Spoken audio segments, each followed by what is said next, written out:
It's 1 week out from Labor Day, 2017. For most Americans, barbecues, cookouts, backyard parties, beach parties even, they were all in the forecast. Sidney Bomer, however, well, he was trying to enjoy his Las Vegas vacation. That was, until he saw the news, a different kind of forecast. Hurricane Harvey, a Category 4 hurricane that would become the wettest cyclone to hit the continental U.S., barreled toward the coast of Texas, toward the wastewater treatment plants he oversees.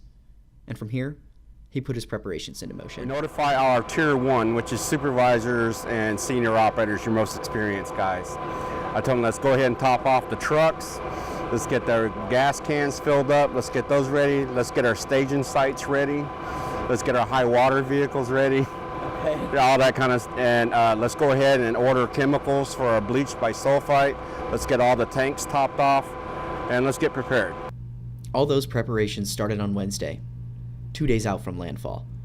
After notifying the higher-ups of the plans to prepare for the storm, Bomer and his team broke days into 12-hour shifts and organized schedules to have operators at the plant 24/7 throughout the storm. Tomas Martinez said preparations included contingencies should operators not be able to leave the plant and return home. We selected the people, we made schedules, and made sure that our trucks were ready, full of gas. We did have a little bit of food on hand, and we were just expecting to come to work and stay there for at least 2 or 3 days. We did try to keep 2 people to go monitor the plants, take the readings, but we always knew that at some point it was a possibility that, you know, plants would go out of service or the process would go out of service. So we just had to keep that communication open with, you know, with our superiors up on top. And just keeping everybody safe. That was probably the biggest thing that we had to deal with during the flooding and the storm.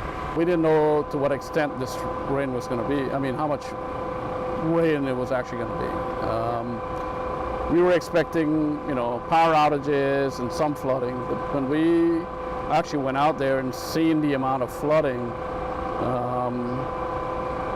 it was hard to imagine. The pictures don't lie. I mean, you can see the city was underwater, 4 or 5 feet of water, practically in the whole city.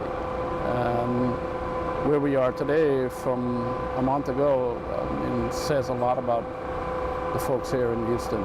After the storm had passed, Bomer and Martinez, with the help of Raymond and his maintenance crew, began their damage assessments from the flooding that doused the region. What's more, equipment was not the only thing put in danger by the storm.